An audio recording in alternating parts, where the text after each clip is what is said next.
The day I was to become queen started with the scent of lilies, funeral flowers, arranged in stark white bouquets throughout our modest home, a mockery, perhaps, of what awaited me. Outside, rain pelted against the window panes, droplets racing down the glass like tears I refused to shed. My wedding day, my 18th birthday, my burial. "Olivia, stand still," my stepmother hissed, yanking the corset strings tighter until my ribs compressed and breathing became a luxury. Her cold fingers brushed against my pale blonde hair, tucking loose strands behind my ears with unusual gentleness that felt more threatening than her typical cruelty. "You look almost presentable." The white dress hung from my frame like a shroud. It had been my mother's, the only thing of hers I had left. A delicate silver pendant rested against my collarbone, another remnant of her, a crescent moon embracing a small star. "As long as you wear this, I am with you," she'd whispered before the illness took her 5 years ago, before my father remarried, before he too disappeared into the embrace of death, leaving me at the mercy of a woman who saw me as nothing but a tool. In the mirror, a ghost stared back at me. Pale skin, light hair, eyes too large and haunted for my thin face. I could almost hear my mother's voice. "Some people break, Livy. Others bend until they become unbreakable." The pendant caught the dim light. I touched it, drawing strength from its familiar contours. "Remember our agreement," my stepmother said, her voice low enough that her precious daughter, my stepsister Celine, wouldn't hear from the adjacent room. "You will marry King Dominic. You will secure his protection for this family. For Celine. For Celine. Always for Celine. The golden daughter with her perfect smile and scheming eyes that matched her mother's. The daughter who should have been offered instead of me, except His Majesty's condition makes him unpredictable," my stepmother continued, smoothing invisible wrinkles from my dress. "Dangerous, even. The attack that left him paralyzed also left him bitter. The council needs him settled, needs an heir. They don't care which girl from which minor noble family is sacrificed." Her lips curled into a smile that never reached her eyes. "And you've always been so dispensable." My fingers curled around the pendant. "Unbreakable," I reminded myself. "Ben, don't break." A knock at the door interrupted us. My stepsister entered without waiting for a response, radiant in blue silk that complemented her dark curls. She assessed me with calculating eyes. "Well, don't you look interesting?" Her smile was sugar-coated poison. The crippled king and the unwanted daughter. How fitting. I said nothing. Words were weapons I couldn't afford to wield. Not when my silence had been purchased with threats to the few servants who had shown me kindness after my father's death. Not when refusal meant watching my childhood home being stripped away, leaving even Celine destitute. "The carriage is here," Celine announced, her excitement poorly disguised. Of course she was thrilled. With me gone, securing a royal connection through marriage, she would be free to pursue any wealthy suitor without the burden of a plain stepsister as competition. My stepmother nodded approvingly at her daughter before turning her attention back to me. "Remember, Olivia. Smile. Be agreeable. Do whatever he wants." Her fingers dug into my arm. "Whatever it takes to secure his favor." The journey to the palace passed in a blur of rain-slicked roads and oppressive silence. My stepmother and Celine chatted animatedly, already discussing how they would use their new royal connection. I stared out the window, committing to memory every tree, every hill of the land I'd grown up in. The land I was leaving behind. The pendant warmed against my skin as we approached the palace, an imposing structure of stone and majesty, spires reaching toward a thunderous sky. Guards in crimson lined the entrance, their faces impassive as our carriage rolled to a stop. One opened the door, offering a gloved hand that I accepted with numb fingers. The entrance hall swallowed us whole. Cavernous, cold despite the dozens of candles and elaborate tapestries depicting bloody battles won by kings long dead.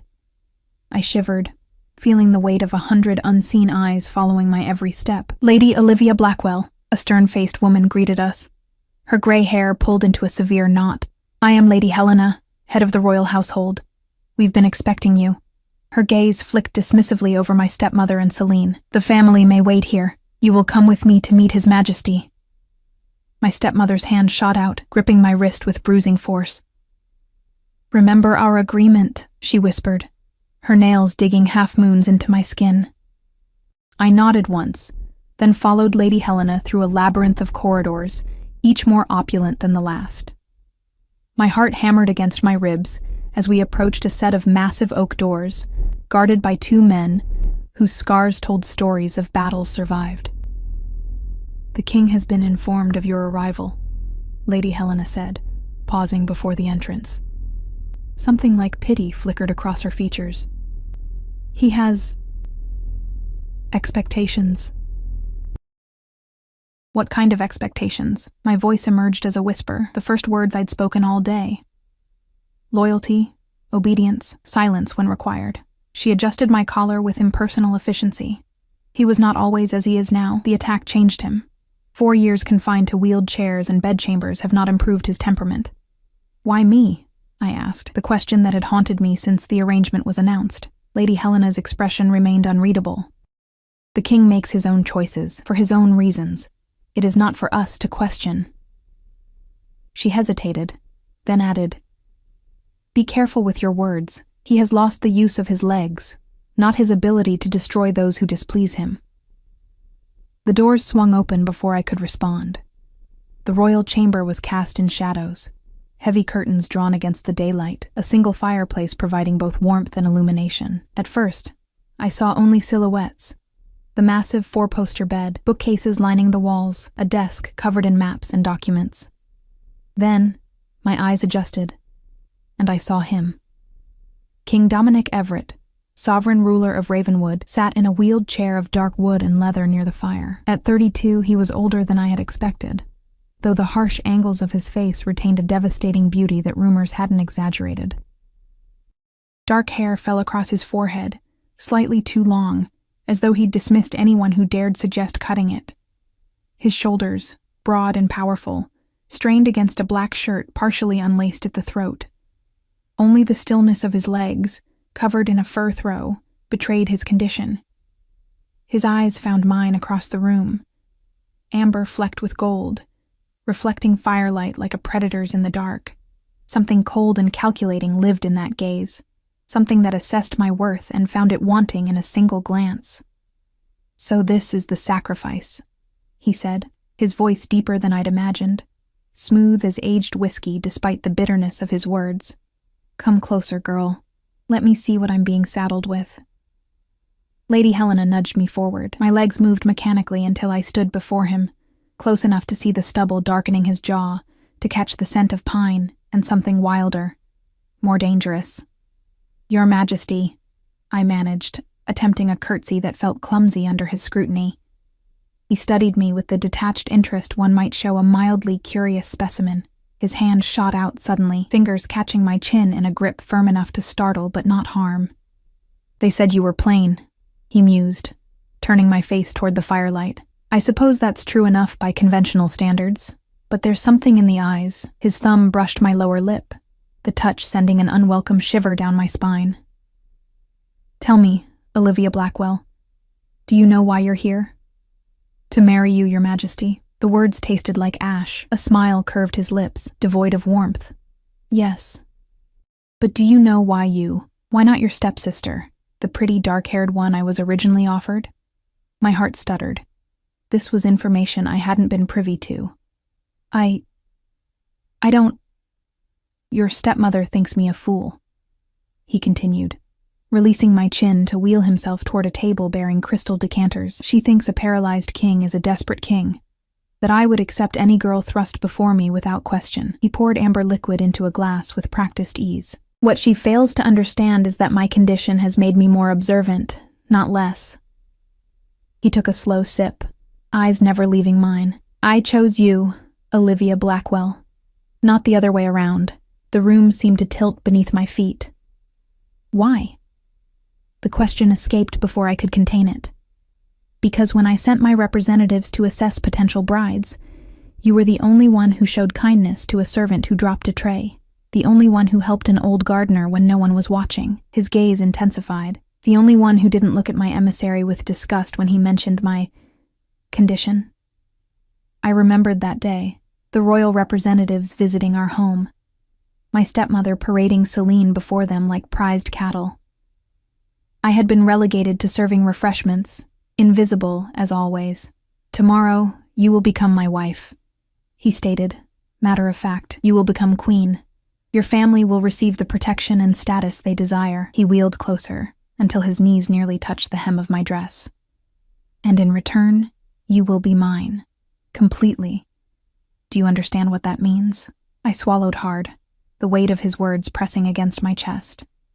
"I believe so, Your Majesty." "No," he said softly, dangerously. "You don't. But you will." He reached out again, this time his fingers finding the silver pendant at my throat. Something flashed in his eyes. Recognition? Surprise? "An interesting trinket," he murmured, releasing it as though it had burned him. "Leave now. Rest. Tomorrow comes sooner than you think." Lady Helena materialized at my side, guiding me toward the door. As we reached the threshold, the king's voice stopped us. "Olivia." I turned, finding his gaze locked on mine across the dimly lit chamber. "I may be broken," he said, his voice carrying an edge that raised gooseflesh along my arms, "but I am far from powerless. Remember that before you consider following in your stepsister's footsteps." The doors closed behind us, with a sound like a coffin lid falling shut. Lady Helena led me through silent corridors to my temporary chambers, a luxurious prison where I would spend my last night as Olivia Blackwell, before becoming Queen Olivia Everett, wife to a king whose eyes held secrets as dark as the shadows he surrounded himself with. As the door closed behind Lady Helena, I clutched my mother's pendant, pressing my forehead against the cool window glass. Rain continued to fall, washing away the world I'd known. Tomorrow, I would become queen to a broken king who had chosen me for reasons I couldn't fathom. Tomorrow, I would step into a life I hadn't chosen but couldn't refuse, unbreakable. I reminded myself as a single tear escaped.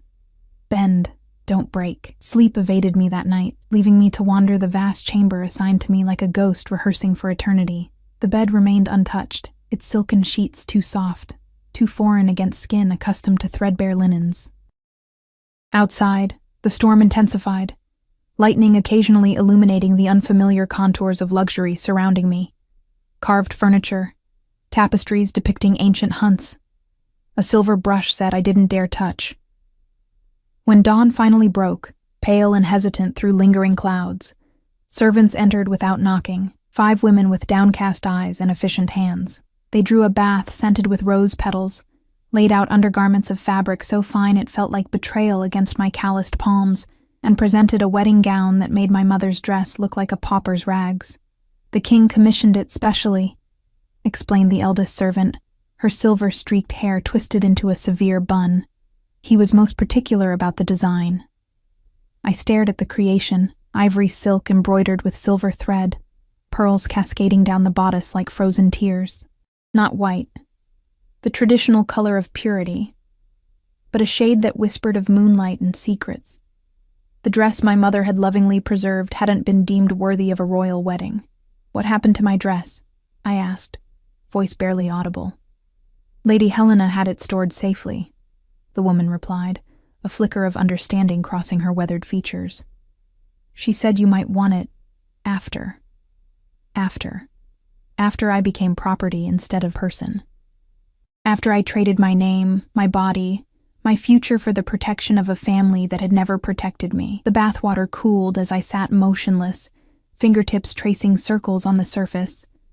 The servants washed my hair with gentle efficiency, applying oils that smelled of jasmine and something deeper, more primal. One brushed my pale blonde locks until they gleamed like spun silver in the morning light, arranging them in an intricate style that left my neck feeling vulnerable, exposed. The dress weighed heavier than it should have, settling on my shoulders like shackles of silk and expectation. As they fastened the final buttons, I caught sight of myself in the full-length mirror. A stranger stared back, ethereal and untouchable. The silver pendant at my throat, the only familiar aspect in this transformed reflection. A knock at the door heralded Lady Helena's arrival. She dismissed the servants with a wave, then circled me with critical eyes.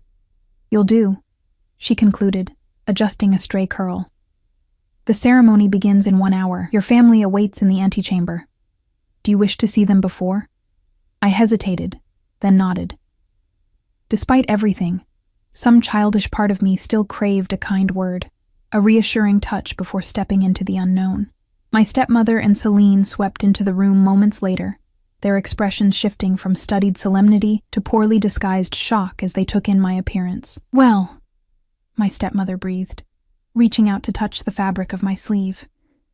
"It seems His Majesty has spared no expense for his bride." Celine circled me like a hawk assessing prey. "I hardly recognized you, Olivia. Almost beautiful in this light." Her smile didn't reach her eyes.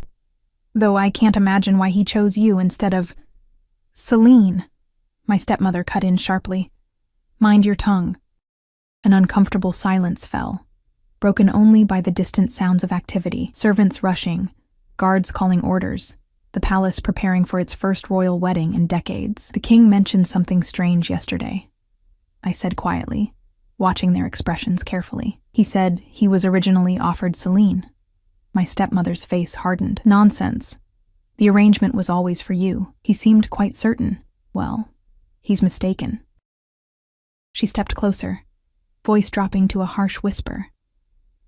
"Perhaps his mind is as broken as his body." I touched the pendant at my throat, drawing courage from its familiar weight.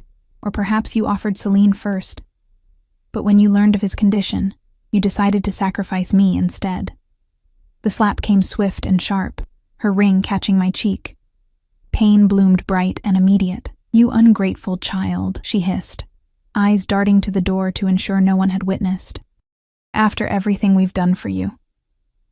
"What have you done for me?" I asked, the words escaping before I could reconsider. "Besides treat me like a servant in my father's home. Besides take everything he left for me.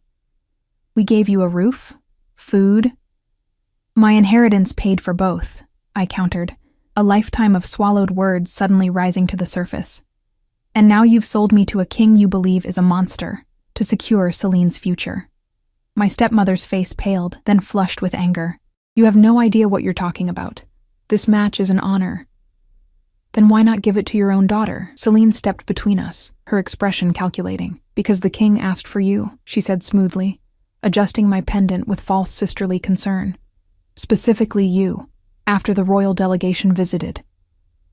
Her fingers lingered on the silver crescent. "Curious, isn't it? Perhaps he saw something in you that we've missed all these years." My stepmother's lips pressed into a thin line.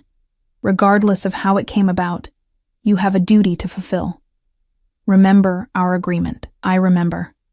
The mark on my cheek throbbed in time with my heartbeat. "You've made it impossible to forget." A clock chimed somewhere in the palace, sending my stepmother into a flurry of last-minute adjustments. "Stand straight. Smile. Don't embarrass us." Us. Never me. Never my father. Always the invaders who had claimed his home, his name, and now his daughter. "Ladies?" Lady Helena appeared at the doorway, her expression revealing nothing of what she might have overheard. "It's time." My stepmother squeezed my arm once, hard enough to bruise. "Do not disappoint us." They departed with a rustle of expensive fabric, leaving me alone with Lady Helena, who approached with something concealed in her palm. "For the mark," she explained, applying cool cream to my stinging cheek with impersonal efficiency. "We can't have the bride appearing damaged." "Is that what I am now?" I asked softly. "Damaged goods?" Her hands stilled, eyes meeting mine with unexpected directness. "We are all damaged in some way, Lady Olivia. The question is whether we allow those damages to define us." She stepped back, assessing her work. "The king bears his scars visibly. You've learned to hide yours. Perhaps that is why he chose you." Before I could respond, she placed a delicate tiara on my head, silver vines intertwined with tiny diamonds that caught the light like trapped stars. "This belonged to his mother," Lady Helena explained. "He insisted you wear it today." The weight of royal history settled uncomfortably against my temples as we proceeded through corridors lined with silent guards. The great hall had been transformed. Flowers cascaded from stone archways, candles illuminated stained glass that cast kaleidoscope patterns across the assembled nobility. Music swelled from hidden musicians, solemn and expectant. At the far end, flanked by stern-faced advisors, waited King Dominic. He wore formal black, silver embroidery matching my gown, the royal crown resting on his dark hair. Even seated in his wheeled chair, he dominated the space, his presence commanding attention, respect, fear. Our eyes met across the expanse of polished stone and watching eyes. Something passed between us, recognition perhaps, understanding. We were both trapped in this moment, this arrangement. Though for vastly different reasons, the ceremony passed in a blur of ancient words and solemn promises. I spoke when prompted, my voice steady despite the trembling in my core. The king's responses came deep and clear, betraying no emotion. When he slid a ring onto my finger, silver set with a stone that shifted from blue to purple in the light, his touch lingered longer than necessary, warm against my cold skin. With this ring, I claim you as mine, he added, deviating from the traditional vows. In body, mind, and soul. Murmurs rippled through the assembly at his departure from protocol. The officiating elder hesitated, then continued as though nothing unusual had occurred. I now pronounce you husband and wife. Long live King Dominic and Queen Olivia. The hall erupted in rehearsed cheers as the king raised my hand in his grip firm but not painful. His eyes never left mine, searching for something I couldn't name. The feast that followed was an elaborate affair, course after course of delicacies I'd only heard of, wines from regions I couldn't pronounce. I sat beside my new husband on a dais elevated above the celebrating nobles, hyper-aware of his presence, his occasional glances, the careful distance he maintained between us. My stepmother and Celine preened at a table of honor, already ingratiating themselves with influential courtiers. Watching them, I realized they'd achieved exactly what they wanted. Connection to power, without the burden of actually serving it. Your cheek, the king said suddenly, his voice low enough that only I could hear. Someone struck you this morning. I froze, the wine chalice halfway to my lips. It was nothing, Your Majesty. His fingers brushed my jaw, turning my face toward the light. Don't lie to me, Olivia. Not today. Not ever. The gentleness of his touch contrasted with the steel in his voice. Was it your stepmother? I hesitated, then gave a slight nod. Something dangerous flashed in his amber eyes. For what reason?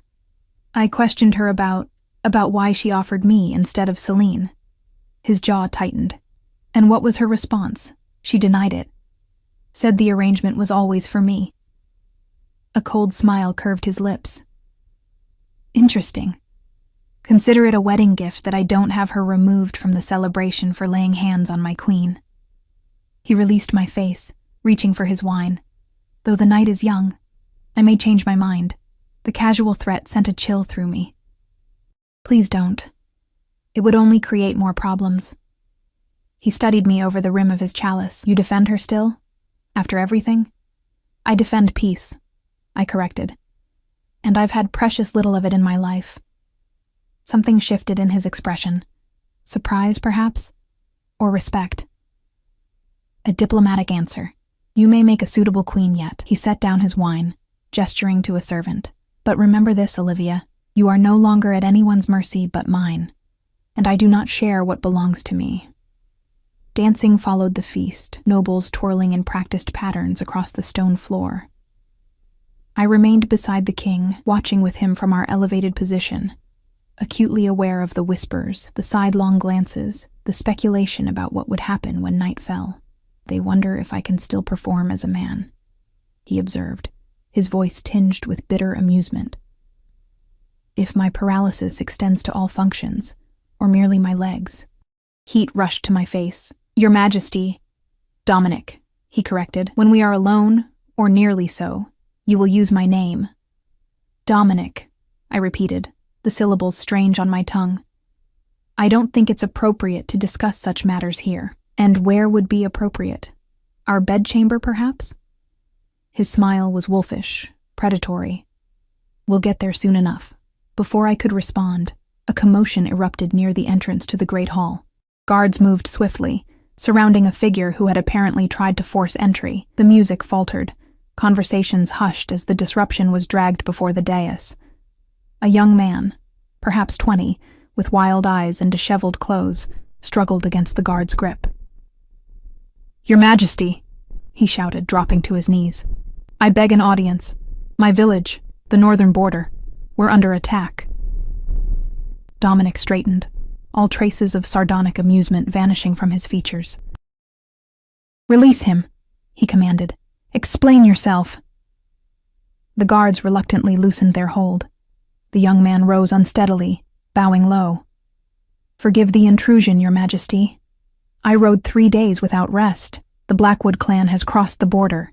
They burned our fields, took our children." His voice broke. "They said it was payment for your sins." A hush fell over the hall. Heavy with tension and fear, I glanced at Dominic, startled by his expression. Rage, yes, but also something like guilt flashing across his features before being masked by regal control. "When did this occur?" he demanded. 5 days ago, sire. I left immediately." Dominic turned to the stern-faced man at his right. "Lord Commander Ellis, I'd learned during introductions. Assemble the royal guard. We ride at first light." Murmurs of shock rippled through the assembly. The king hadn't left the palace in 4 years, not since the attack that left him paralyzed. "Sire," Ellis began carefully, "perhaps it would be prudent to send—" "I said we ride." Dominic cut him off, voice brooking no argument. "I will not sit idle while my people suffer for my past actions." His gaze swept the stunned nobility. "The celebration is concluded. Return to your homes and prepare your men. Any house that fails to answer this call will be considered treasonous." The hall erupted into chaos. Nobles hurrying to depart, servants scurrying to clear tables, guards receiving hasty orders. Through it all, Dominic remained composed, issuing commands with the authority of a man accustomed to being obeyed without question. I sat motionless beside him, forgotten in the sudden shift from celebration to crisis. My wedding night, it seemed, would not proceed as the whispers had predicted. When the hall had mostly emptied, Dominic finally turned to me. "It appears our wedding night must be postponed, wife." His expression was unreadable. "Lady Helena will show you to the royal chambers. I have preparations to make." "You're truly going?" I asked, unable to mask my surprise. "But your condition—" "My condition," he interrupted coldly, "does not prevent me from leading my men. I've adapted my methods, not abandoned my responsibilities." His eyes narrowed. "Or did you marry a man you believed a complete invalid?" "No," I said quietly, my fingers finding the silver pendant at my throat. "I married a king I know nothing about, who's sending himself to potential death on our wedding day." Something softened briefly in his gaze. "Death and I are well acquainted, Olivia. He's had 4 years to claim me and has yet to succeed." He reached out, his fingers brushing the pendant. "Keep this close while I'm gone, and trust no one. Not your family, not the council, not even Lady Helena." "Why not?" "Because the attack that crippled me came from within these walls," he replied, voice dropping to ensure only I could hear. "And I've spent 4 years determining who orchestrated it." Fear clutched at my heart. "And have you determined who was responsible?" A cold smile curved his lips. "I have theories. The Blackwood clan doesn't move without direction, payment. Someone wanted me weakened or dead." His fingers trailed from the pendant to my cheek, surprisingly gentle against the mark left by my stepmother. "Consider this your first lesson as queen. Everyone in this palace has motives you can't yet see." With that cryptic warning, he signaled for his attendants. 2 men materialized from the shadows, helping him navigate the wheeled chair away from the dais and toward a side entrance, leaving me alone on the throne, a new queen abandoned on her wedding day, with enemies she couldn't identify, and a husband she didn't understand riding toward danger that might have been meant for him all along. I clutched the pendant, my mother's final gift, and wondered if I would be widow before I'd truly been a wife. Morning arrived with the thunderous departure of the royal forces. Hundreds of men on horseback, armor glinting in the dawn light, banners snapping in the wind. From my chamber window, high in the eastern tower, I watched them assemble in the courtyard below. Servants scurried between mounted knights, delivering last-minute provisions and messages. Lords in polished armor sat straight back to top massive war horses, their expressions grim with purpose. At the center of this martial symphony sat, my husband of less than a day. King Dominic had exchanged his wedding finery for battle leather, reinforced with gleaming plates across his chest and shoulders. Even from this distance, I could see the modifications to his saddle. Straps that would secure his useless legs, allowing him to ride despite his paralysis. His determination was evident in every line of his body as attendants helped him mount a massive black stallion that pawed the earth with impatient hooves. A knock at my chamber door drew my attention away from the window. Lady Helena entered without waiting for permission, her face arranged in its customary mask of efficiency. "Your Majesty," she said, dipping into a perfunctory curtsy that acknowledged my new status without conveying true deference. "The king requested I deliver these before his departure." She placed a heavy ring of keys on the bedside table, followed by a sealed letter bearing the royal insignia. "He also instructed me to inform you that, in his absence, you are to attend all council meetings and act with his authority in matters that cannot wait for his return." Surprise must have shown on my face, for Lady Helena's mouth tightened disapprovingly. "The council will not be pleased," she continued. "They expect a figurehead queen, not a ruling one, particularly one so inexperienced." I straightened my spine, channeling a confidence I didn't feel. "Then they will be disappointed." A flicker of something, amusement perhaps, crossed her features before disappearing. "Indeed. The first meeting convenes at midday.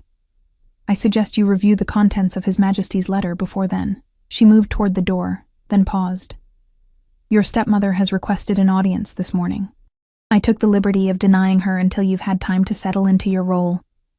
"Thank you," I replied, genuinely grateful for the reprieve. "Don't thank me yet, Your Majesty. I merely follow the king's instructions." Her gaze swept over me, assessing. "He left explicit orders regarding your family's access to you. Perhaps you should ask yourself why." With that enigmatic statement, she departed, leaving me alone with the keys and the sealed letter. The wax cracked easily under my thumb, revealing Dominic's strong, slashing handwriting. "Olivia, by now you've been informed of your temporary authority in my absence. This is not a gesture of trust, but of necessity. The council will attempt to manipulate you. Lord Harrington through flattery, Lady Blackthorne through intimidation, Duke Reynard through charm. Trust none of them completely. The keys grant you access to my private study adjacent to our chambers. Inside the left desk drawer, beneath a false bottom, you'll find journals detailing my investigations these past 4 years. Read them, memorize them, then burn them. Your stepmother will attempt to leverage your new position for her benefit. Whatever promises you made to her before our marriage are now void. Remember, you answer to no one but me. I ride to the northern border not merely to address the Blackwood threat, but to meet with someone who claims to have information about who orchestrated the attack that left me as I am. Should I not return, the information in those journals will be your only protection. The pendant you wear, I've seen its like before. Ask your mother's family about its origins when time permits. Until my return, I read the letter twice more, then held it to the candle flame, watching the parchment blacken and curl into ash, just as he'd instructed me to do with the journals. Outside, a horn sounded. The signal for departure. I returned to the window in time to see Dominic lead his forces through the palace gates, his back straight despite the contraption holding him in the saddle, his crown replaced by a helmet that caught the morning light. For a moment, just before he passed beneath the portcullis, he looked up, directly at my window, as though he'd known I'd be watching. The distance was too great to read his expression, but I raised my hand in a gesture that was neither quite farewell nor blessing. He inclined his head slightly, then turned forward and was gone, swallowed by the shadows of the outer wall, riding toward danger I couldn't fathom for reasons he'd shared only in fragments. When the last soldier had departed and the courtyard stood empty, save for servants resuming their duties, I turned my attention to the keys. There were 7 in total, each distinct in shape and size. The largest bore the royal insignia, likely for the study Dominic had mentioned. The others remained a mystery. I found the study exactly where he'd indicated, hidden behind a tapestry depicting a hunt scene in our shared chambers. The key turned smoothly in the lock, revealing a space that felt intensely personal, in a way the rest of the palace did not. Maps covered one wall, marked with notes and colored pins. Bookshelves lined another, filled with leather-bound volumes on strategy, politics, and surprisingly, medicine. The desk dominated the center, a massive piece of dark wood scarred with use, its surface covered with orderly stacks of documents and correspondence. The left drawer opened with a slight creak. The false bottom took longer to discover, cleverly designed to appear seamless. Beneath it lay 3 journals bound in black leather, their pages filled with the same slashing handwriting as the letter. I gathered them to my chest and retreated to a chair near the window, where light would make reading easier. Hours disappeared as I immersed myself in Dominic's meticulous record of the past 4 years. The first journal began with his recovery from the attack, the pain, the rage, the humiliation of learning his legs would never again support him. His writing in those early entries was almost violent, the pen sometimes tearing through the paper with the force of his anger. They think me broken. Perhaps I am, but a broken sword can still cut if wielded with purpose. As weeks progressed into months, his focus shifted from self-pity to cold calculation. He began cataloging every noble who had visited the palace the week of the attack, every servant who had access to his chambers, every guard who might have been bribed to look away at a crucial moment. The second journal detailed his theories about who might have orchestrated his attempted assassination. The Blackwood clan, the same group now attacking the northern villages, had been the weapon, but someone else had aimed it. Someone with access, knowledge, and motive. Lord Harrington stands to gain the most financially if I die without an heir. His daughter was once promised to me before I chose another. His pride never recovered. Lady Blackthorn controls the eastern supply routes. She opposed my taxation reforms openly in council. She has connections to the Blackwoods through her late husband. Duke Reynard presents himself as my closest ally, yet his ambition is poorly disguised. He commands more men than any other noble. A regency under his control would make him king in all but name. Names and suspicions filled page after page, connections drawn between seemingly unrelated events, a web of conspiracy that expanded with each entry. The third journal, most recent and most disturbing, introduced new theories about foreign involvement, neighboring kingdoms that might benefit from Ravenwood's instability. And then, on the final pages, a name that made my blood run cold: Lord Frederick Blackwell, my father. Evidence suggests Frederick Blackwell may have been involved in the early planning stages, though he died before the attack was executed. His sudden illness raises questions. Was he eliminated because he developed a conscience, or to silence him? His widow remarried with suspicious haste. Her new husband, Lord Caldwell, has connections to the Treasury, access to funds that might have paid the Blackwood assassins. Their daughter Celine was offered as a bride, a transparent attempt to place someone loyal to them in my bed, my confidence. I chose the other daughter instead, Olivia, the one they tried to hide away, the one with her father's eyes and, I suspect, his true loyalty. The pendant she wears, I've seen its match. Frederick wore one identical to it when we met 5 years ago to discuss the border treaties. He claimed it was a family heirloom with protective properties. Superstitious nonsense, I thought then. I'm less certain now.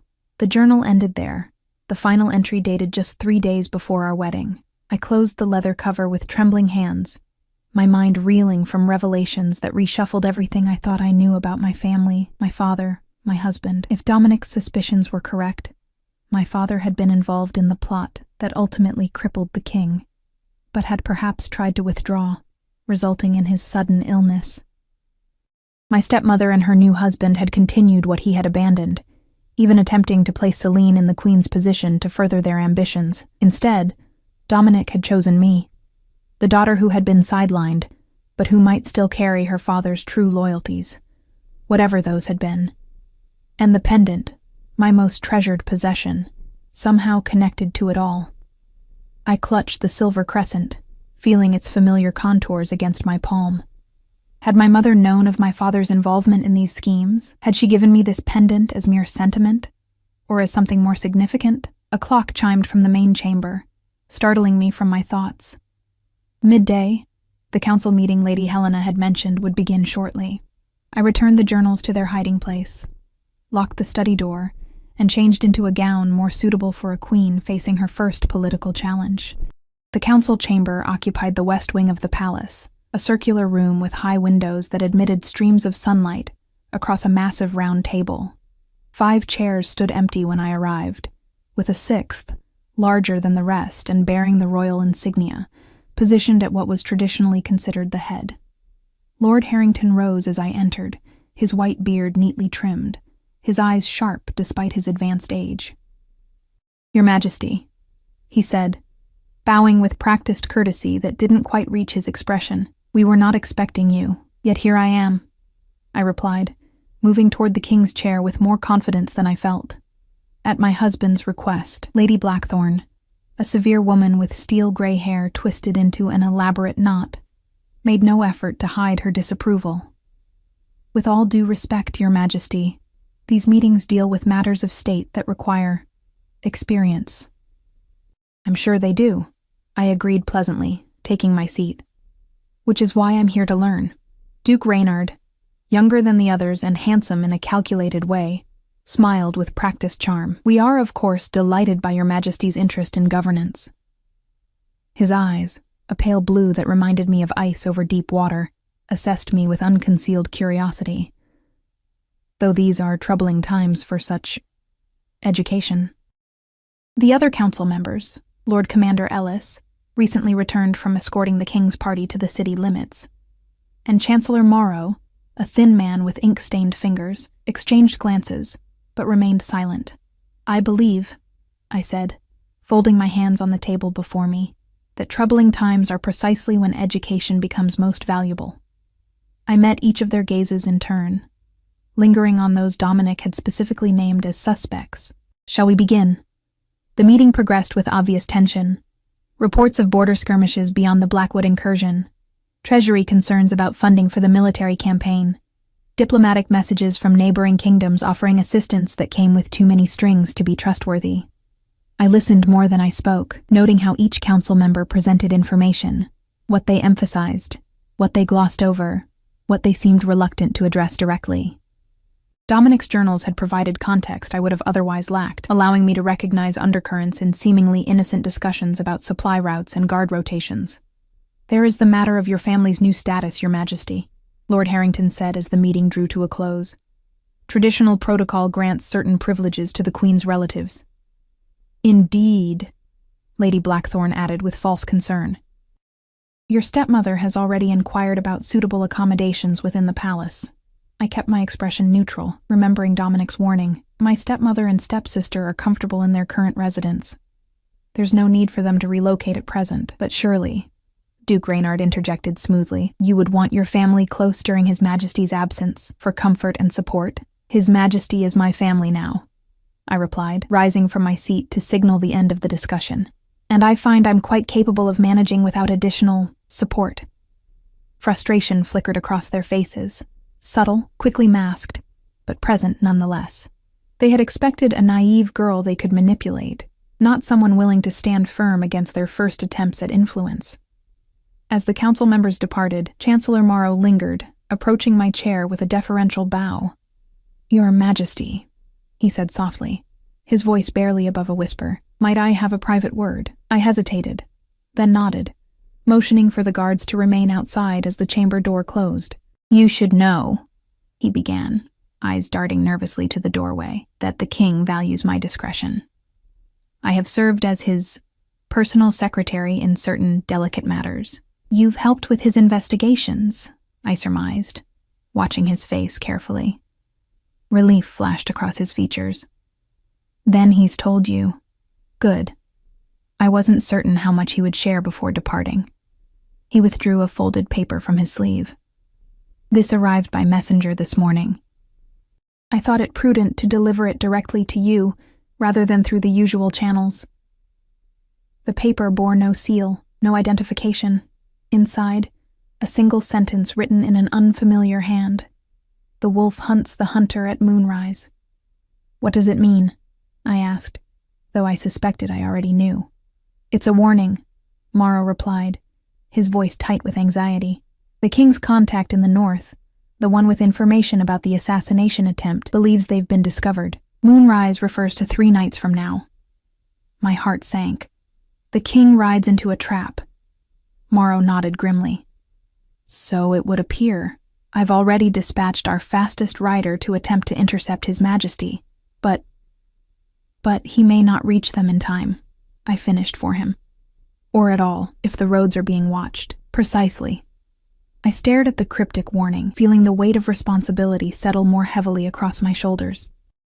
Dominic had ridden north chasing answers about who had orchestrated his attack 4 years ago, answers that might implicate my own father, my stepmother, even members of the council I'd just faced. Now he was heading directly toward those who had tried to kill him before, and might well succeed this time.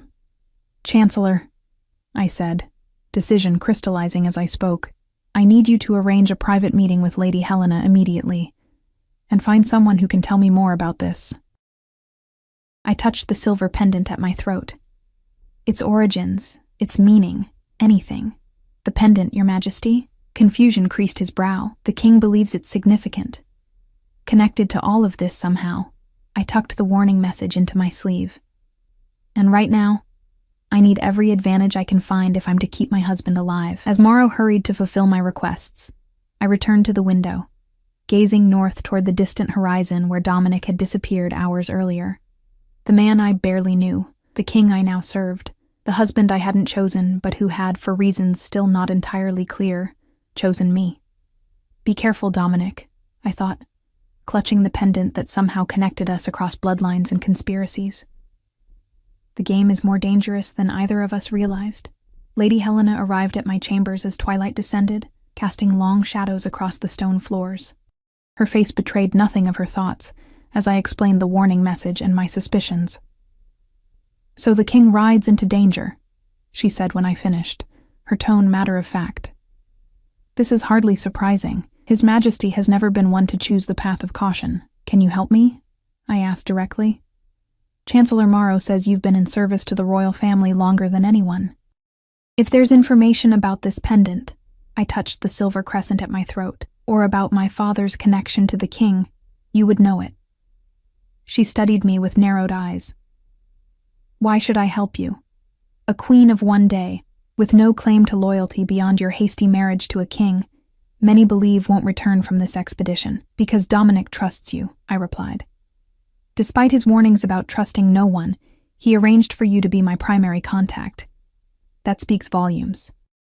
Something flickered in her eyes, approval perhaps. Very observant, Your Majesty. Indeed, the king and I have an understanding. She glanced at the door, then lowered her voice. What I'm about to tell you cannot leave this room. Lives depend on it, including, potentially, yours. I nodded, pulse quickening. Your father, Lord Frederick Blackwell, was not merely a minor noble as you've been led to believe. He was the king's spy master, his most trusted intelligence gatherer and confidant. The revelation struck like a physical blow. My father was a spy? The best in the kingdom's history. He operated a network of informants that extended beyond our borders into neighboring realms. The king relied on his intelligence to prevent 3 assassination attempts before the one that succeeded in part. Her lips thinned. When your father died suddenly, that network fragmented. Some believe it was no coincidence that the successful attack on the king occurred barely 2 months after Lord Frederick's death. I sank into a nearby chair, mind reeling, but Dominic's journals suggested my father might have been involved in the plot against him, a theory the king developed before recovering certain documents. Lady Helena explained. More recent evidence suggests your father may have discovered the plot and been eliminated because of it. She approached, eyeing the pendant. May I? Hesitantly, I removed the necklace and placed it in her palm. She turned it over, examining the craftsmanship with expert eyes. As I suspected, she murmured. This is no mere trinket. The crescent moon was the symbol used by your father's most elite operatives. The star within represents an operative's child, a potential successor. Her gaze met mine, sharp with new assessment. Your mother gave you this? On her deathbed, I confirmed, voice barely above a whisper. Then she knew. She was preparing you, in her way. Lady Helena returned the pendant. Lord Frederick trained all his top agents to recognize these symbols. If the king noticed it, he would have realized immediately what it signified. That I was my father's daughter in more ways than one, I concluded, understanding dawning. That's why he chose me instead of Celine. He thought I might have been trained as my father's successor. Were you?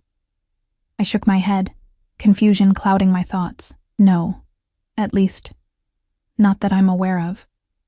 My father taught me to observe people, to read expressions, to remember details. He told me they were games to sharpen my mind. Those weren't games, Your Majesty, Lady Helena said softly. They were training. Basic tradecraft taught to children with potential. Had he lived, you would have been fully brought into his confidence when you came of age. She straightened. The king must have hoped your training went further than it did. Then I've disappointed him, I said, the weight of inadequacy settling on my shoulders. Perhaps. Or perhaps he saw something in you that you have yet to recognize in yourself. She moved toward the door. I must go. The walls have ears, and we've spoken too openly already. Wait, I called after her. You haven't told me how to help the king. She paused, hand on the latch.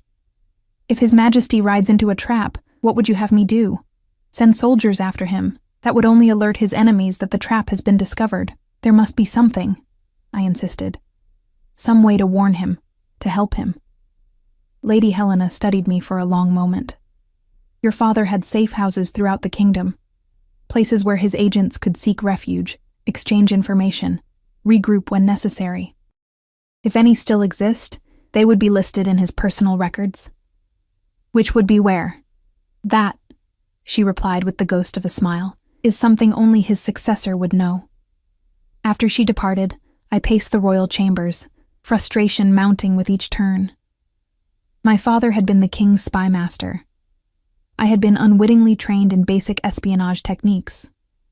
The pendant marked me as a potential successor to his network, and somewhere, my father had hidden records that might contain information about safe houses, where Dominic could seek shelter if warned of the trap. But where would such records be kept? Not in our family home. My stepmother had ransacked every corner after his death, searching for valuables, overlooking nothing of potential worth. Not in his business offices. Those had been sold to cover debts that I now suspected were fabricated by my stepmother and her new husband. I touched the pendant, remembering my mother's words. As long as you wear this, I am with you. Had she meant more than maternal sentiment?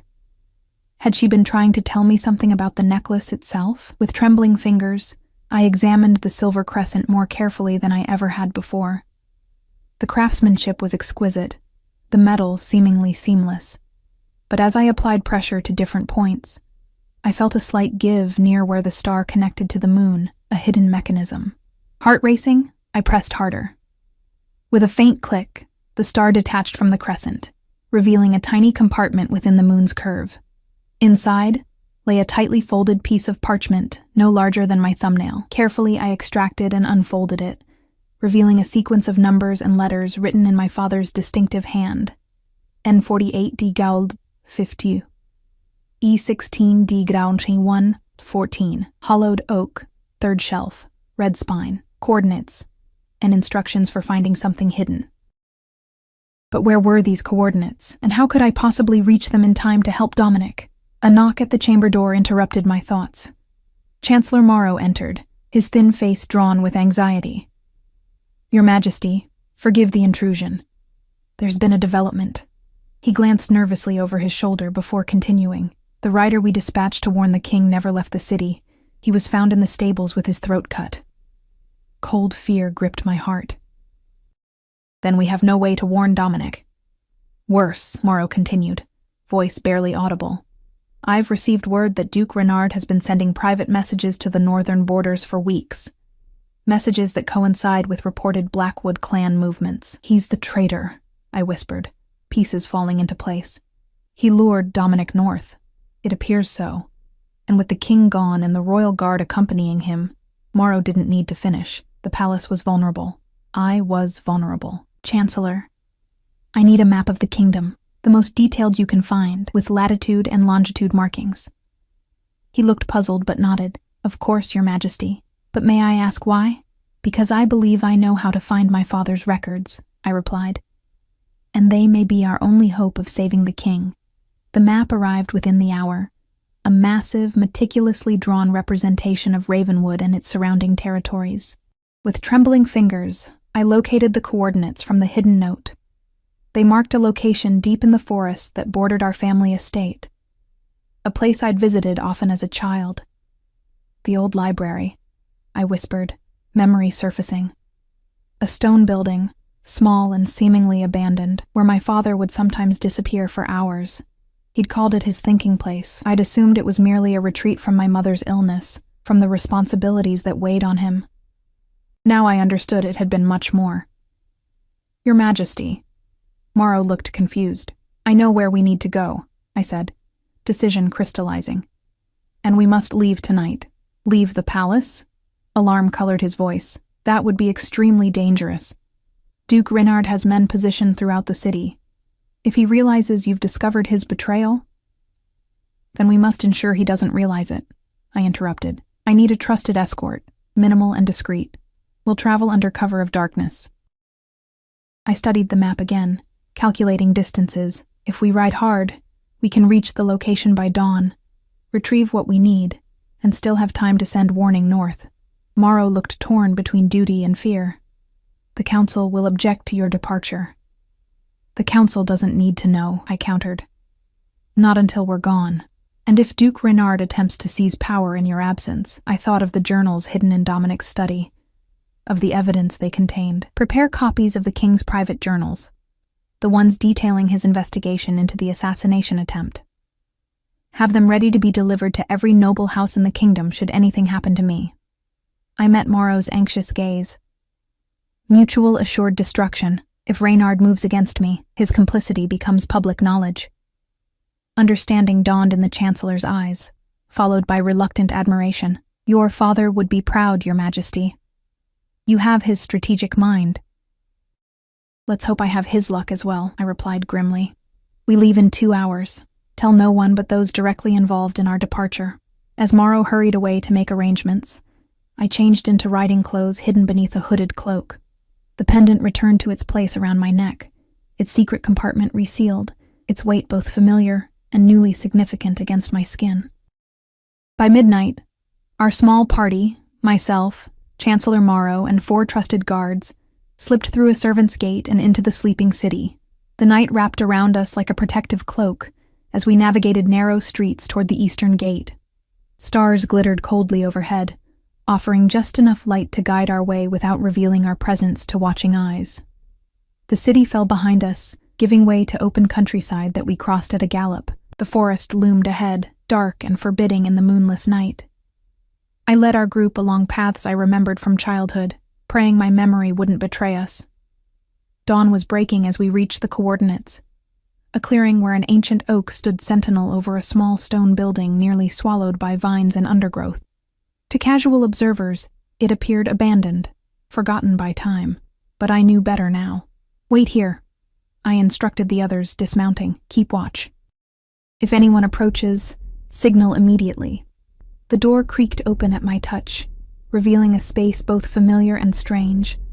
Dusty bookshelves lined the walls, filled with volumes whose spines had faded with age and neglect. But the layer of dust was inconsistent.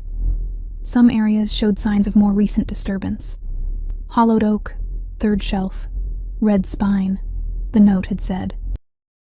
I scanned the room, finding no obvious hollowed oak, until my gaze landed on a wooden reading table carved from a single massive piece of oak. Its central column, thick enough to conceal a hidden compartment, bore a subtle pattern of leaves around its base. Running my fingers along the carvings, I felt a section give slightly under pressure, a click, followed by the whisper of wood sliding against wood as a hidden drawer opened at the base of the table. Inside lay a small iron key, simple but clearly forged with precision. The 3rd shelf held a row of red-spined books, indistinguishable from one another at first glance. Closer inspection revealed subtle differences in the leather binding, the gilt lettering.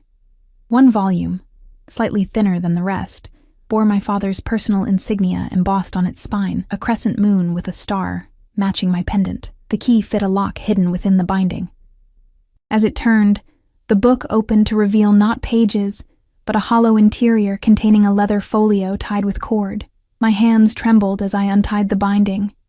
Inside lay maps, lists of names and locations, coded messages, the remains of my father's intelligence network, preserved and hidden for whoever might follow in his footsteps. Among the documents, I found what I sought: a map marking safe houses throughout the kingdom, including 3 near the northern border where Dominic's forces would be headed. There was more, much more than I could possibly absorb in the limited time available. Pages detailing suspected traitors within the court, including damning evidence against Duke Reynard. Correspondence suggesting my father had indeed discovered the plot against the king shortly before his death.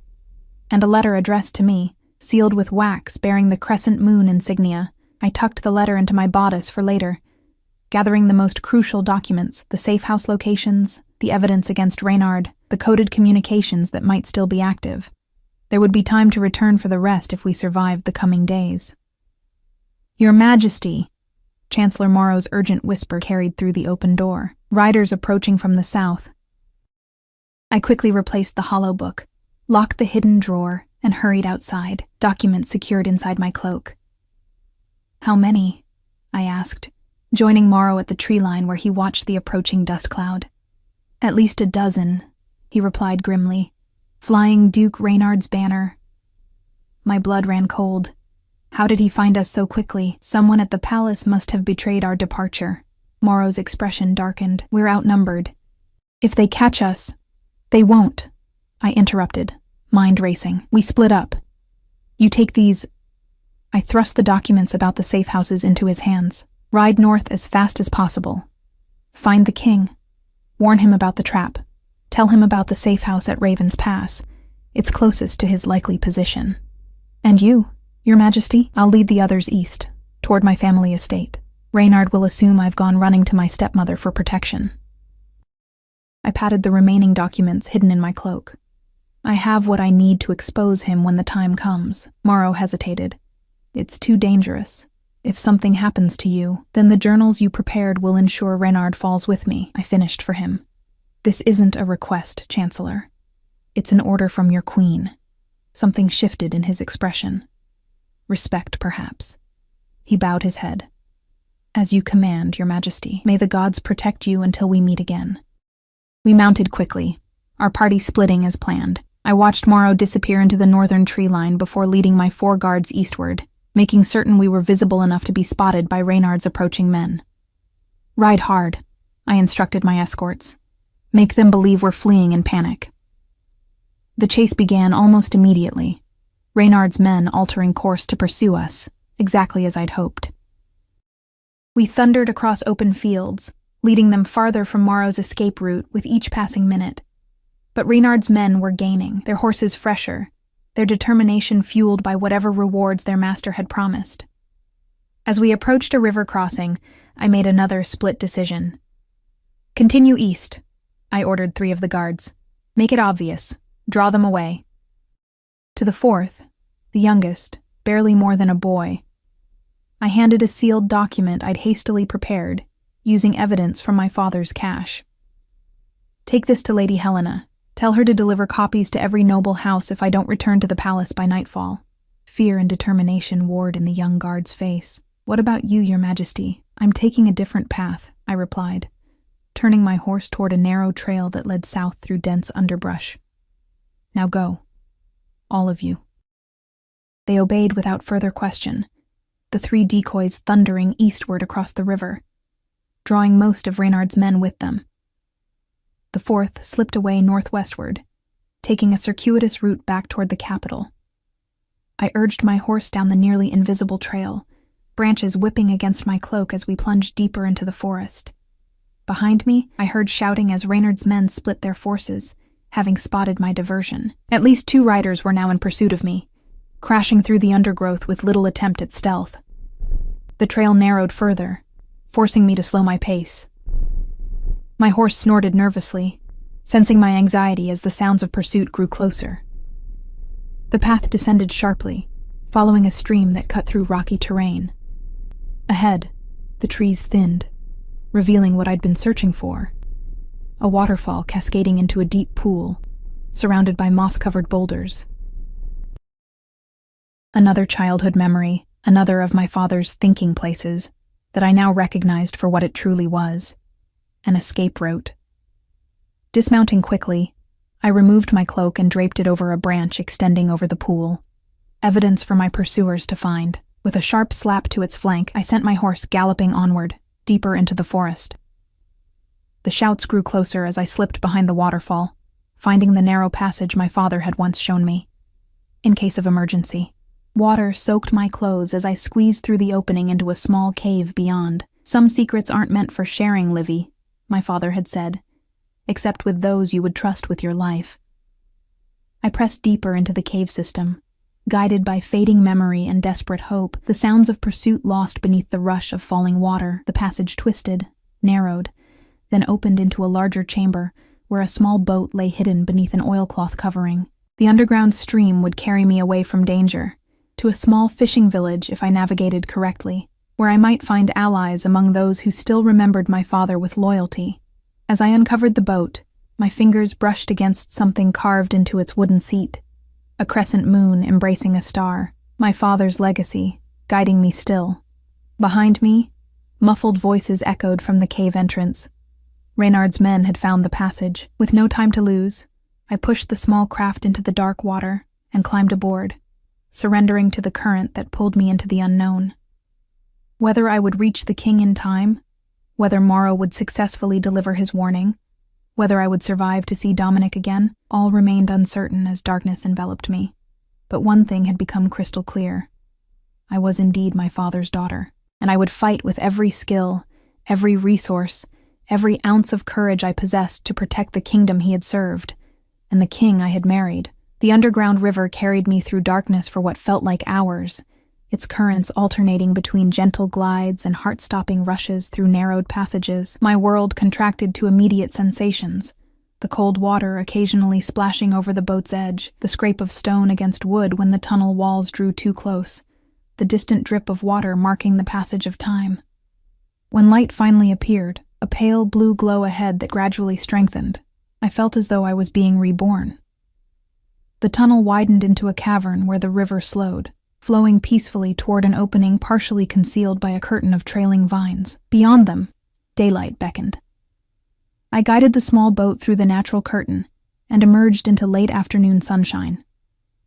The river joined a larger waterway that curved through a meadow dotted with wildflowers. In the distance, smoke rose from chimneys, the fishing village I remembered from childhood visits with my father. My clothes had nearly dried during the long journey underground, but I still presented a disheveled appearance as I steered toward a weathered dock where several fishing boats were moored. An old man looked up from mending nets, his weathered face registering surprise as I approached. "Well now," he said, helping secure my boat with gnarled hands strong despite their age. "Been a long while since anyone came down the old escape route." His eyes narrowed with assessment. "You've got Frederick's look about you. His daughter, are you?" I nodded, surprised by the recognition. "Olivia." "Thought as much. He spoke of you often." He glanced around cautiously before continuing. "Word spread about your marriage to the king, and other things too. Men asking questions, offering coin for information about any strangers passing through." He helped me onto the dock. "Come. You'll be wanting Marta's place. It's safe there." He led me through the village, taking a circuitous route that avoided the main pathways. Curious eyes watched from windows and doorways, but no one approached or called out. The atmosphere felt charged with unspoken tension. Marta proved to be a stern-faced woman of middle years, whose expression softened almost imperceptibly when my guide mentioned my father's name. Her cottage sat apart from the others, surrounded by a garden of herbs and flowers that provided both beauty and privacy. "Frederick's girl," she said, ushering me inside. "We wondered if you'd ever find your way here." She bolted the door behind us. Timing's either blessed or cursed, depending on how you look at it. "What do you mean?" I asked as she bustled about, setting water to boil and laying out bread and cheese on a scarred wooden table.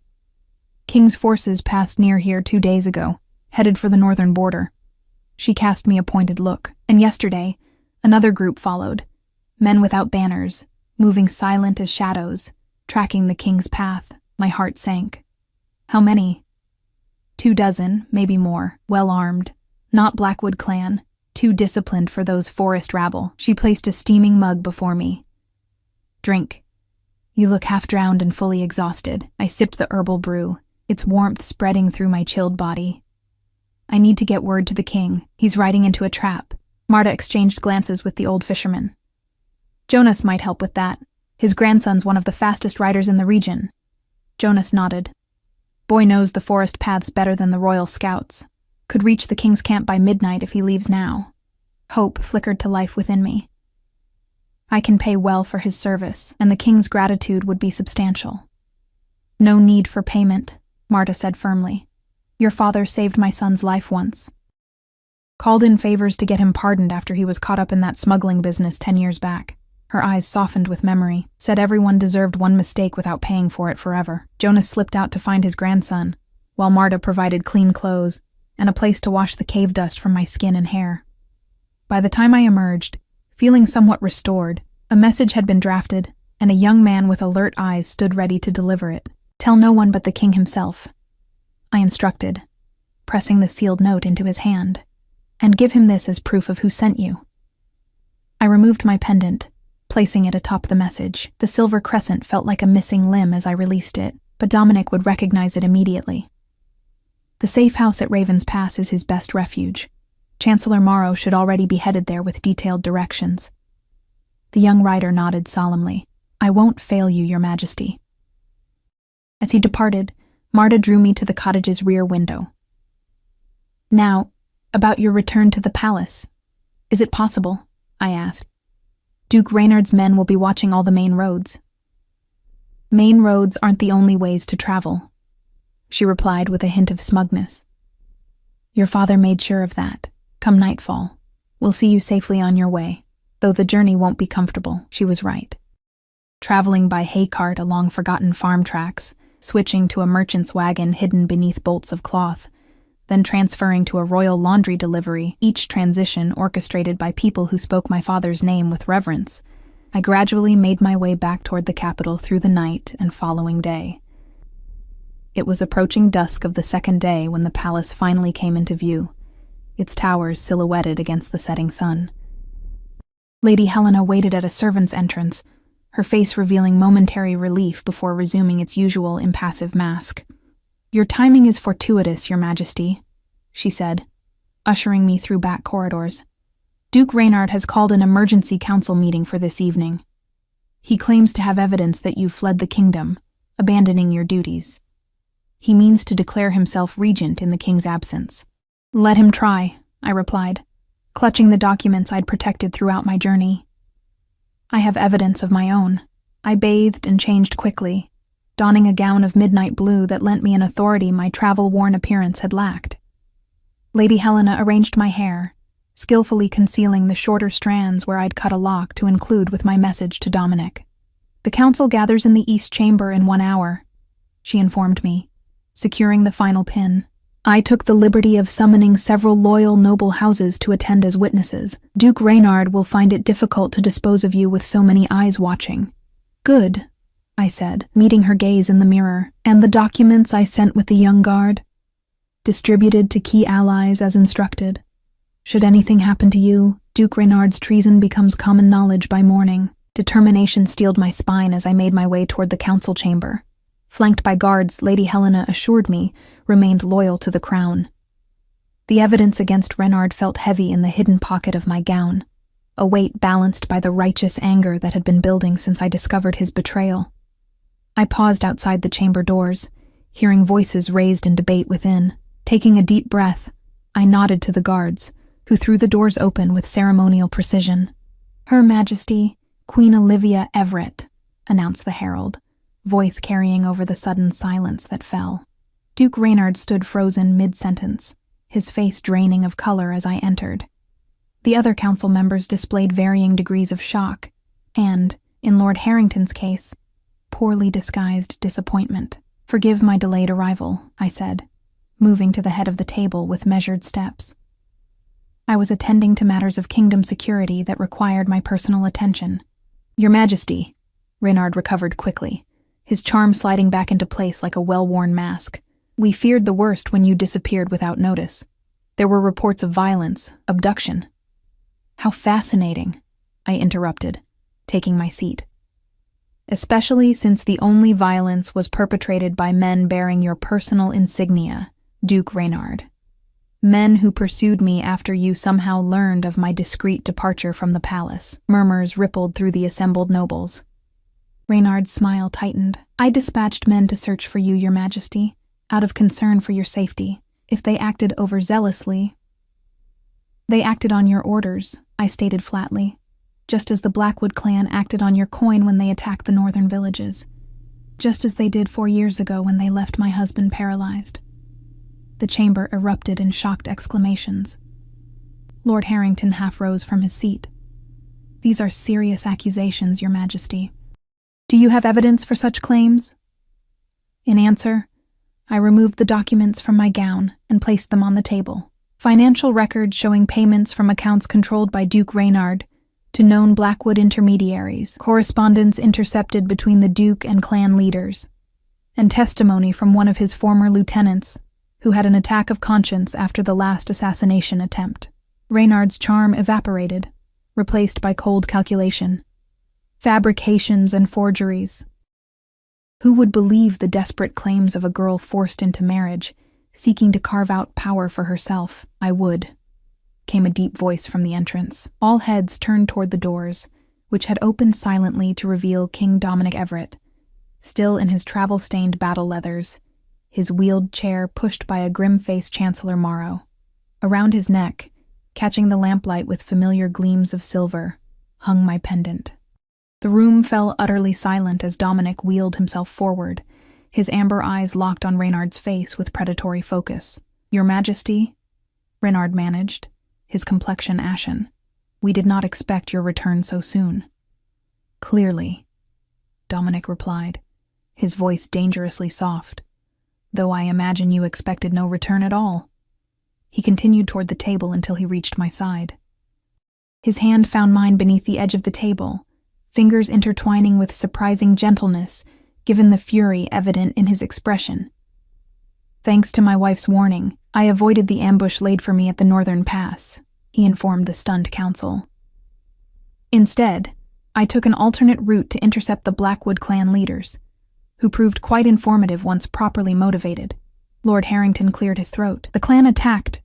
"The clan followed orders," Dominic corrected sharply. "Orders paid for by gold that originated in Ravenwood's own treasury, diverted through clever accounting that required access only Duke Reynard possessed as Minister of Finance." Reynard's hand moved subtly toward his belt, where I glimpsed the outline of a concealed dagger. Without thinking, I slammed my own hand down on his wrist, pinning it to the table. "Guards," I called calmly, maintaining my grip despite Reynard's attempt to break free. "The Duke appears to be armed in the presence of the King, a serious breach of protocol. Wouldn't you agree?" Guards moved swiftly to restrain Reynard, who abandoned all pretense of innocence. "You should have died in that attack," he snarled at Dominic. "A crippled king is a mockery of what Ravenwood deserves. And yet this crippled king managed to outmaneuver you at every turn," Dominic replied evenly, with significant help from his queen. His thumb brushed across my knuckles in a gesture both possessive and appreciative. "Take him to the dungeons. We'll determine his full list of conspirators before his execution." As Reynard was dragged away, hurling threats and accusations that fell on deaf ears, Dominic turned to the remaining council members. "This session is adjourned. Lord Harrington, Lady Blackthorne, remain. We have matters to discuss regarding your potential knowledge of these events." The chamber emptied quickly, leaving only the 4 of us and a pair of trusted guards. I made to withdraw my hand from Dominic's, but his grip tightened, keeping me anchored to his side. "Your Majesties," Lord Harrington began nervously, "I assure you I had no knowledge of Duke Reynard's treasonous activities." "A claim we will investigate thoroughly," Dominic replied. For now, you are both relieved of your counsel duties pending that investigation." Lady Blackthorn's face tightened with anger, but she offered a stiff bow before departing, Lord Harrington following with considerably less composure. When the doors closed behind them, Dominic finally released my hand, turning his wheeled chair to face me directly. For a long moment, he simply studied my face, his expression unreadable. "You saved my life," he said finally. "You chose me for a reason," I replied. "I simply proved your judgment sound." A smile, the first genuine one I'd seen from him, briefly softened his features. He reached up to remove my pendant from around his neck, holding it between us. "Your father wore its twin. Did you know that?" I nodded. I've learned much about him these past days. He was a good man, loyal to the crown, to the kingdom. Dominic's fingers traced the silver crescent. "When I received your warning with this attached, I knew I could trust it completely. The daughter of Frederick Blackwell would not use his symbol falsely." He reached out, brushing a strand of hair from my face with unexpected tenderness. "You're like him in many ways. Observant, resourceful, brave beyond reason." His hand lingered against my cheek. "But you're also entirely yourself, Olivia. A queen who proved her worth within days of wearing the crown." Something warm unfurled in my chest at his words, at the respect evident in his gaze. "I did what was necessary. You did what few would have dared," he corrected, lifting the pendant. "May I?" I turned, allowing him to fasten the necklace around my throat, his fingers brushing the sensitive skin of my neck in a touch that sent shivers down my spine. The familiar weight of the silver crescent settled against my skin, comforting in its return. "There is much still to do," Dominic said, as I turned back to face him. "Reynard's conspiracy likely extends further than we yet know. The Blackwood clan remains a threat to be neutralized, and the council requires restructuring with members we can trust. We'll face it together," I replied with newfound confidence. His amber eyes studied me with an intensity that made my breath catch. "When I chose you as my bride, I sought a political alliance with Frederick Blackwell's daughter, a strategic decision to acquire your father's loyalty and resources." His voice dropped lower. "I did not expect to find a partner, an equal, nor did I expect to find purpose in a marriage forced upon me," I admitted, "or to discover strength I didn't know I possessed." Dominic took my hand again, his thumb tracing circles on my palm. "The question becomes, what do we do with this unexpected development? A king and queen who might actually be well matched beyond political convenience. We rule," I said simply. "We rebuild what Reynard and his conspirators sought to destroy. We make Ravenwood stronger than it was before." "And us?" he asked, vulnerability briefly visible beneath his usual control. "What becomes of us, Olivia?" I considered the man before me, damaged yet undefeated, hardened by betrayal, yet capable of trust. A king who had recognized my potential when even I had failed to see it. Not the monster my stepmother had described, but not a simple man either. Complex, challenging, worthy of respect. And perhaps in time, worthy of more. "We begin again," I suggested, squeezing his hand gently. "Not as strangers forced together by circumstance, but as allies who chose each other knowingly. We learn each other. We build something real from an arrangement that started as false." The intensity in his gaze softened slightly. A courtship after marriage. Unconventional. "We seem to excel at unconventional approaches," I pointed out with a small smile. He laughed then, a rich, genuine sound I'd never heard from him before. "Indeed we do." His expression grew serious once more. "I cannot promise to be an easy husband, Olivia. The damage done to me goes beyond my legs. There are dark days when bitterness consumes me, when rage at what was taken threatens to overwhelm reason, and I cannot promise to be a pliant, agreeable wife," I countered. "I've discovered a spine of steel these past days, and I don't intend to surrender it, even for my king." "I would not want you to," he replied immediately. "Your strength is what saved us both." A comfortable silence fell between us, filled with new understanding and possibilities neither of us had imagined days earlier. Outside, The sun had set completely, stars emerging in a clear night sky visible through the high windows. "Your stepmother and stepsister have fled the city," Dominic informed me, breaking the silence. "They departed shortly after news spread of Reynard's arrest." I felt a curious detachment at this information. The women who had dominated my life for years suddenly seemed insignificant, reduced to footnotes in a story that had expanded far beyond their influence. Let them go, I decided. They've lost everything they schemed for. That's punishment enough. Dominic nodded, approval evident in his expression, merciful. "Your father would be proud." "I hope so," I said softly, touching the pendant. "I've only just begun to understand his legacy." "A legacy you'll continue in your own way." Dominic wheeled his chair slightly back. "I should allow you to rest. You've endured much these past days." As he turned to leave, I found myself unwilling to end our conversation. This first real connection between us, forged in crisis but promising something more lasting. "Dominic," I called softly. He paused, looking back over his shoulder with a raised eyebrow. "Thank you," I said, "for choosing me, for seeing something in me that I couldn't yet see in myself." His expression softened, amber eyes warming with an emotion I couldn't quite name but felt answering within my own heart. "Thank you," he returned, "for proving me right." 6 months later, I stood at the same window where I had watched Dominic ride away on our wedding day. Though everything else had changed, the kingdom had stabilized under our joint rule. His experience complementing my fresh perspective, my diplomatic approach balancing his more forceful tendencies. The council, restructured with trusted advisors, including Chancellor Morrow and Lady Helena, functioned smoothly. The Blackwood clan, deprived of their leadership and Reynard's financial support, had dispersed or sworn fealty to the crown.